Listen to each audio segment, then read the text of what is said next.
कई पुलिस वालों का अब ये मानना है और कहना है, और हम लोग भी जिस तरीके से केसेस को देखते हैं कि जो नई टेक्नोलॉजी आई है, नई चीज़ें आई हैं, इवन आपके आधार, पैन और भी इवन फ़ोन नंबर, इससे केस को क्रैक करने में बड़ी आसानी होती है। कई बार आपको पता ही नहीं होता है, कहीं आप छुपे हुए हैं और अगर गलती से आपने अपना पुराना आधार कहीं इस्तेमाल किया तो उस आधार के थ्रू भी बड़ी आसानी से काम हो जाता है। हालांकि इसी आधार के ज़रिए, इसी पैन के ज़रिए, इसी बाकी चीज़ों के ज़रिए लोग लुटते भी हैं। लेकिन आज की कहानी एक ऐसे मर्डर की कहानी है जिसमें पुलिस के पास सब कुछ था, कातिल भी, मकसद भी, लेकिन जो कातिल थे वही गायब, और उनको ढूंढने के लिए ऐसा एक भी सुराग नहीं था। अब इतने बड़े राज्य में या इतने बड़े देश में दो लोगों को ढूंढना है, और वो दो लोग ऐसे हैं जिनके पास ऐसा एक भी सबूत या सुराग वो लेकर नहीं चल रहे हैं जो अपने पीछे छोड़ जाएं और पुलिस उन तक पहुंच जाए। तो अब 1 अरब 40 करोड़ लोगों के बीच में दो लोगों को ढूंढना बड़ा मुश्किल काम होता है, और यही चुनौती थी पुलिस के सामने। लेकिन फिर कैसे 5 साल के बाद सारी चीज़ें सुलझती हैं, कैसे एक वाकया होता है और एक गलती, और फिर एक कहानी सामने आती है। कहानी कर्नाटक की है, कर्नाटक के बेंगलुरु की है। यहाँ एक परिवार रहा करता था। इस परिवार की मुखिया थी शशिकला। उनके हस्बैंड की डेथ हो चुकी थी बहुत पहले। ले देकर एक बेटा था, उसका नाम था संजय वासुदेव, और घर में संजय के अलावा शशिकला की अपनी माँ शांति कुमारी रहा करती थी, बल्कि शांता कुमारी। तो घर में ये 3 लोग रहते थे। वासुदेव अपनी माँ के साथ और अपनी दादी के साथ, पिता थे नहीं। माँ ने बड़ी मेहनत करके वासुदेव को कहा कि इसको पढ़ा लिखा कर अच्छा इंसान बनाएंगे, बड़ा आदमी बनाएंगे, और उसने माँ के सपने को भी पूरा किया। पढ़ने लिखने में बहुत होशियार, 10th और 12th के बोर्ड में उसने 90% से ज़्यादा मार्क्स लाए। उसको एस्ट्रोनॉट इंजीनियर बनना था, शौक़ यही था। माँ ने कहा ठीक है, हम तेरे लिए सब कुछ करेंगे। उसके बाद 12th पास करने के बाद एस्ट्रोनॉट बनने के लिए उसने इंजीनियरिंग कॉलेज में दाखिला ले लिया और अब पढ़ाई कर रहा है। निहायत शरीफ, बात करने में बहुत ही अदब तमीज़ वाला। बेंगलुरु के जिस इलाके में रहा करता था वहाँ के लोग भी उसके कायल थे कि बहुत सुलझा हुआ लड़का है, सिर्फ पढ़ाई पर ध्यान देता है, पार्ट टाइम को जॉब करता है और अपने घर पर रहता है। तो सभी लोग उससे बड़े प्रभावित थे। ज़िंदगी ठीक ठाक चल रही थी, बस घर में कभी कभार झगड़ा होता था, और झगड़ा माँ बेटे में नहीं, बल्कि माँ की अपनी बेटी के साथ या फिर दादी की पोते के साथ। और उसकी वजह एक थी, जो दादी थी इनकी, संजय की, शांता कुमारी, वो थोड़े से पुराने ख्याल की थी, और उनका ये मानना था कि बाहर की चीज़ या बाहर का खाना नहीं खाना चाहिए। अब आजकल इस चीज़ पे तो बहुत सारे घरों में झगड़ा भी होता है। तो जब भी संजय या संजय की माँ शशिकला घर में कुछ बाहर से किसी रेस्टोरेंट से खाना लेकर आती, कई बार बनाने का मन नहीं करता, तो दादी भड़क जाती और वो कहती ये क्या है, ये सब चीज़ें नहीं लानी चाहिए, और वो फिर बोलना शुरू कर देती। तो कई बार माँ बेटी में झगड़ा होता, फिर पोता भी बीच में आ जाता। लेकिन फिर थोड़ी देर के बाद सभी में प्यार, सभी एक साथ घर में रहने लगते। ये सिलसिला चलता रहा। कई बार पड़ोसियों को भी पता था कि किस वजह से ये झगड़ा चलता था। लेकिन फिर धीरे धीरे अगस्त 2016 की बात है। अगस्त 2016 में एक रोज़ अचानक घर से दादी गायब हो गई। अब सिर्फ घर में माँ बेटे। अब चूँकि लोग एक दूसरे को देखते थे, मिलते थे, बातें करते थे, तो 70 साल की शांता कुमारी अब घर में है नहीं। तो पड़ोसियों ने पूछना शुरू किया संजय से, उसकी मम्मी शशिकला से कि दादी कहाँ गई या तुम्हारी माँ कहाँ गई। तो उन्होंने बताया कि वो हमारा ही कर्नाटक में एक और जगह है, वो वहीं उनके छोटे बेटे के पास चली गई हैं कुछ वक्त के लिए। तो उन्हें लगा बिल्कुल होगा, हो सकता है जा सकती हैं। तो खैर जितने लोगों ने पूछा सभी को सवाल का जवाब दे दिया कि वो अपने छोटे, मतलब उनके भाई के पास गई हैं। वक्त बीतता रहा। अगस्त में वो गायब हुई थी। अगस्त 16 के बाद किसी ने देखा नहीं था। अब आ गया फरवरी 2017, फरवरी का महीना। लगभग अगस्त के बाद सितंबर, अक्टूबर, नवंबर, दिसंबर, जनवरी, फरवरी, 6 महीने बीत गए। 6 महीने के बाद एक रोज़ शशिकला ने जिस घर में रहती थी अपने लैंडलॉर्ड से 2 लाख रुपए उधार मांगे। इससे पहले भी पैसे उसने मांगे थे और उसने दे दिए थे, क्योंकि उसे मालूम था ये अपने बेटे को पढ़ा रही है, इंजीनियरिंग कॉलेज में खर्चा भी है, लेकिन वो ईमानदार थी, लौटा देती थी। तब उसने फरवरी में उससे कहा कि मुझे 2 लाख रुपए चाहिए, मैं आपको लौटा दूंगी। लैंडलॉर्ड ने कहा ठीक है, लेकिन मैं एक साथ नहीं दे पाऊंगा, 50,000 अभी ट्रांसफ़र करता हूँ, बाकी बाद में।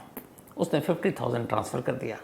जब 50,000 ट्रांसफ़र कर दिया, ये बात है 2 फरवरी 2017 की।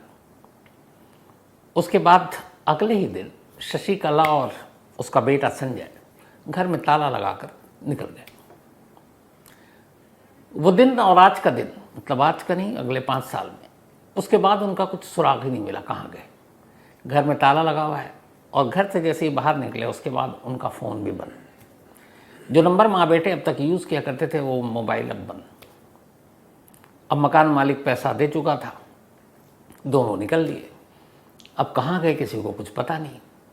दिन बीतने लगा, शुरू में लगा रिश्तेदार के घर गए होंगे, भाई के पास गए होंगे, ये भी था कि दादी भी गए हुई हैं तो वहीं गए होंगे। अब इस घर में एक चीज़ थी कि जहाँ पे ये रहते थे उसी घर में उसका एक मेन गेट था और उस मेन गेट का ताला लैंडलॉर्ड के पास होता था। उसकी वजह ये थी कि उस घर के अंदर दाखिल होकर वो जाता था अंदर मोटर चलाने के लिए। बहुत सारे जगहों पे देखता पानी जो आता है टंकी फुल करने के लिए, तो उसको मोटर चलाना होता था, तो सुबह और शाम 1-1 घंटा। तो जब ये रहती थी शशिकला तो वो खुद ही चला देती थी, लेकिन अब वो घर में ताला है तो है नहीं। अब एक चाबी मेन दरवाजे का मकान मालिक के पास, तो वो हर सुबह और शाम जाता और मोटर चलाता और फिर ताला लगाकर लौट आता। ये उसके जाने के बाद है, फरवरी की बात। उसका मार्च आया, अप्रैल, मई, जून।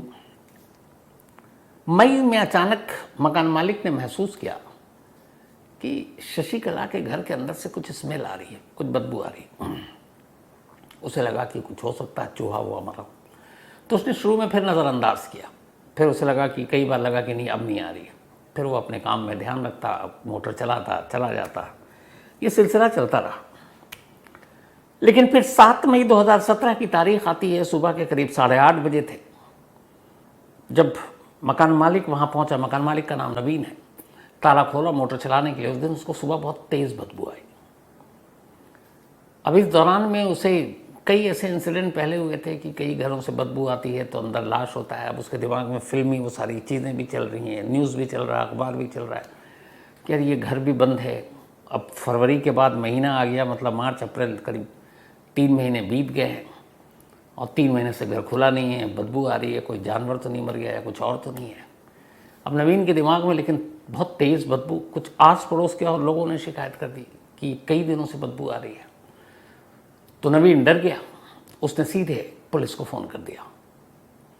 अब पुलिस को फ़ोन किया गया, पुलिस आई, पूछी क्या बात है। तो पुलिस वालों ने ये बदबू महसूस की। इसके बाद बताया कि ये घर बंद है, इस घर के लोग जो हैं वो फरवरी से गए हैं। फिर उसने ये भी बताया कि मुझसे पैसे भी लेकर गए थे और उसके बाद से उनका मोबाइल ही बंद है, स्विच ऑफ, कुछ आता पता नहीं कहाँ गए। पुलिस को डाउट हुआ। पुलिस ने बोला ताला तोड़ो। ताला तोड़ा गया, घर के अंदर दाखिल हुए। घर के अंदर से बड़ी तेज़ बदबू। अब पुलिस ने पूरे घर को छान मारा पर घर में से कुछ मिला ही नहीं। किचन से लेके फ्रिज तक खोल दिया, बाकी चीज़ें देख ली। अब घर में कोई गार्डन वार्डन था नहीं, इस तरह का फ्लैट था वो।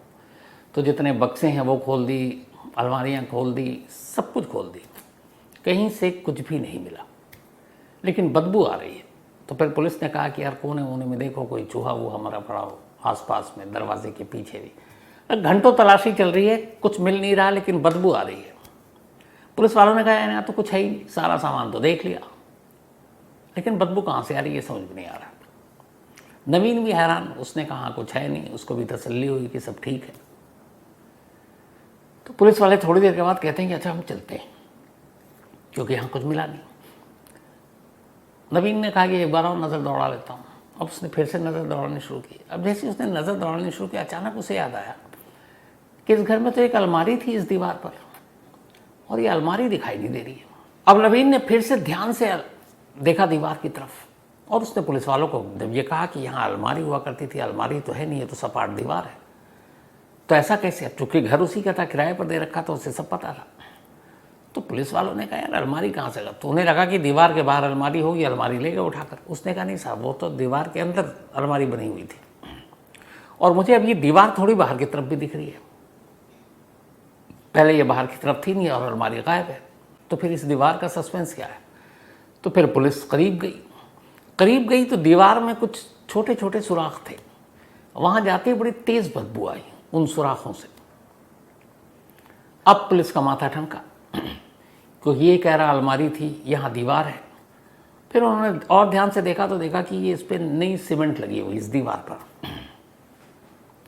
अब पुलिस ने मजदूरों को बुलाया और कहा दीवार तोड़ो। अब उस जगह पे जहाँ अलमारी हुआ करती थी उस दीवार को तोड़ने का काम शुरू हुआ। जैसे ही शुरुआती सीमेंट हटे, अंदर एक अलमारी दिखाई थी। नवीन सही कह रहा था, लेकिन वो अलमारी खाली थी और अलमारी बहुत गहरी और बड़ी थी। उस अलमारी के अंदर अब एक ब्लू ड्रम दिखाई दिया। अब अलमारी में एक ड्रम, लेकिन वो पूरे ड्रम में सीमेंट है, मतलब उसको सीमेंट से ढक दिया गया है, उस पर सीमेंट का लेप लगाया गया है। अब पूरी दीवार तोड़ने के बाद उस अलमारी से उस ड्रम को बाहर निकाला गया, जो नीले रंग का ड्रम था। उसके बाद उसके सीमेंट वेमेंट को तोड़ा गया, हटाया गया। जैसे ही ढक्कन खुला, बड़ी तेज बदबू आई। अंदर एक लाश थी। अब लाश किसकी पता नहीं। पुलिस ने उस लाश को फौरन अस्पताल भेजा, पोस्टमार्टम हुआ। जब पोस्टमार्टम हुआ तो डॉक्टर ने कहा कि ये लाश कम से कम 9 महीने पुरानी है। ये जिसकी भी लाश है, इसकी मौत अगस्त में हुई है, और ये बात अब मई की चल रही है, मई 2017 और अगस्त 2016। तो जब पोस्टमार्टम रिपोर्ट में ये मौत की टाइमिंग और मंथ वाली बात आई तो पुलिस फिर वापस पहुंची उसी घर पर। अब उन्होंने पूछताछ किया कि भाई यहाँ पे कोई ऐसा था जो पिछले 9 महीने से नहीं है।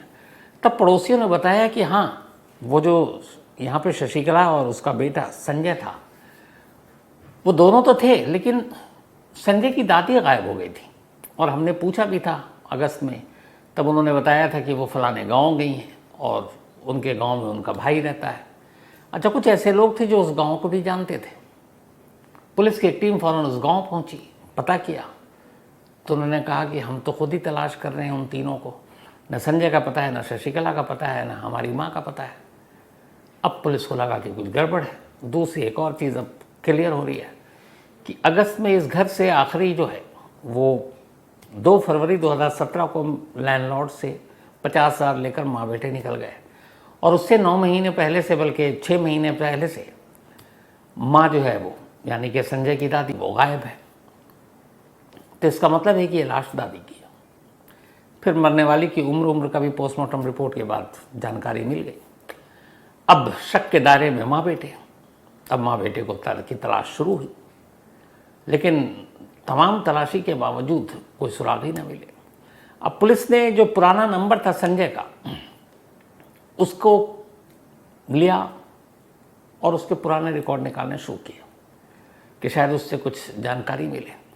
तो उस नंबर से जब सारी चीज़ें निकालनी शुरू हुई तो फिर पुलिस को एक नंबर मिलता है, और वो नंबर जो था वो इत्तेफाक से उसी वक्त, जब अगस्त में जब दादी गायब हुई थी, तो उन्हीं दादी के दौरान ये सारी चीज़ें जो डेट मैच कर रही थी, उसके सारे नंबरों को पुलिस ने ज़ीरो इन करना शुरू किया। तो एक नंबर मिला जिस पे बहुत बात होती थी।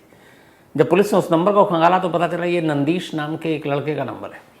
पड़ोसियों से पूछा गया, मकान मालिक ने बताया कि हाँ, ये संजय का दोस्त है, ये भी स्टूडेंट है, पढ़ता लिखता है, उसी के साथ। पुलिस ने नंदीश को उठाया और पूछा, तो उसने कहा कि हाँ साहब, ये लाश दीवार में रखने की बात तो मुझे पता है, पर मैंने ना मर्डर किया है, ना मैं कुछ जानता हूँ। बस इतना था कि उसने मुझसे हेल्प मांगी थी, तो मैंने दीवार वार इसको करने में मदद कर दी, इसके अलावा मेरा कोई रोल नहीं है। अब ये क्लियर होगा कि माँ बेटे ने कत्ल किया, लेकिन वो दोनों कहाँ हैं?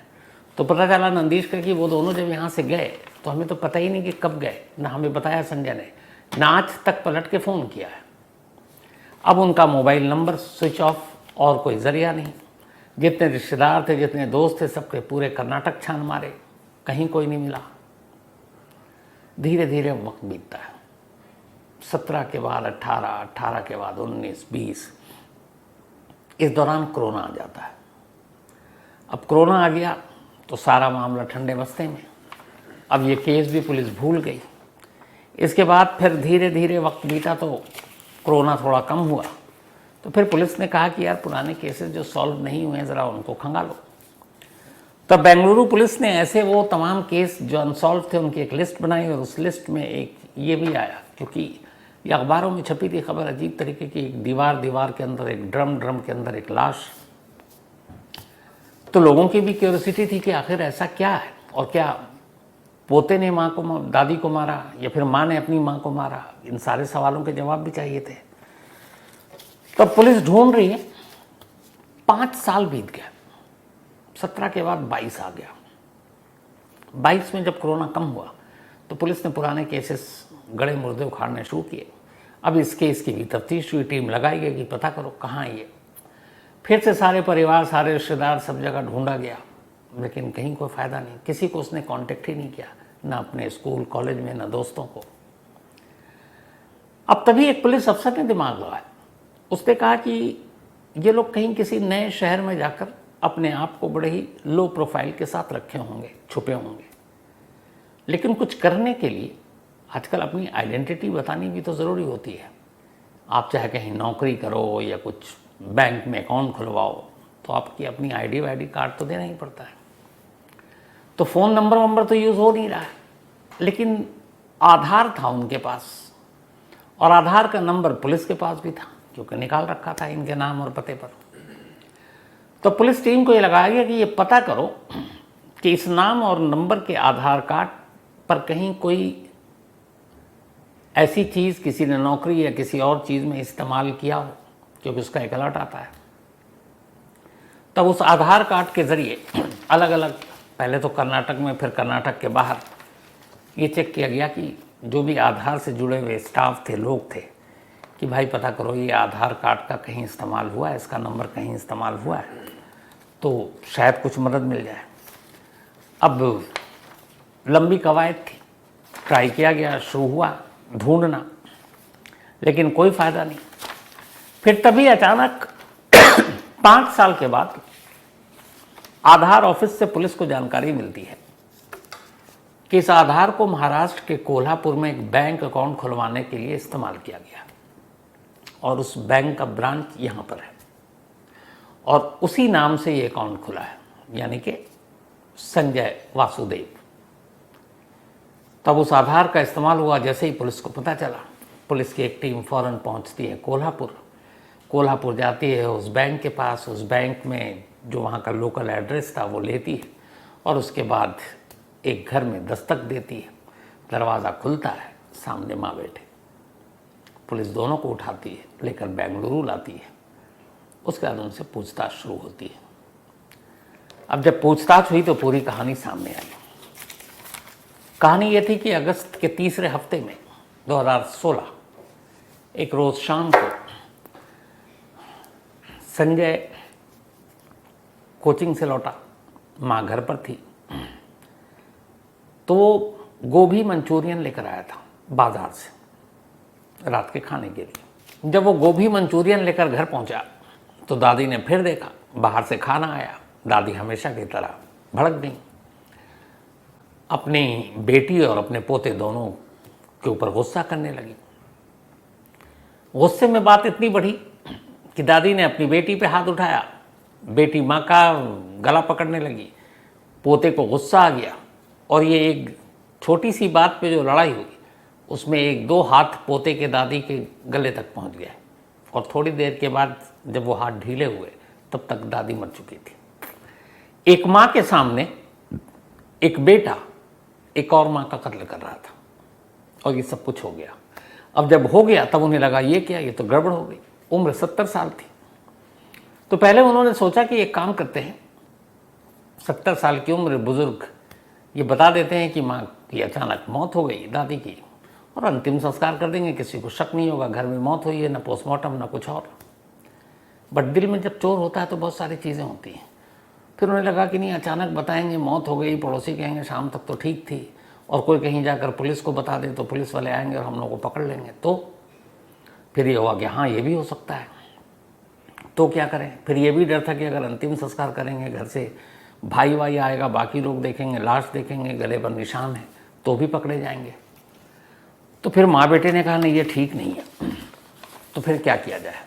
तो ये हुआ कि उसने अपने एक दोस्त को फ़ोन किया संजय ने, और उसने कहा कि एक तू ऐसे ऐसे बोरी और ये ले आ और एक लाश को ले जाकर कहीं नदी में फेंकनी है।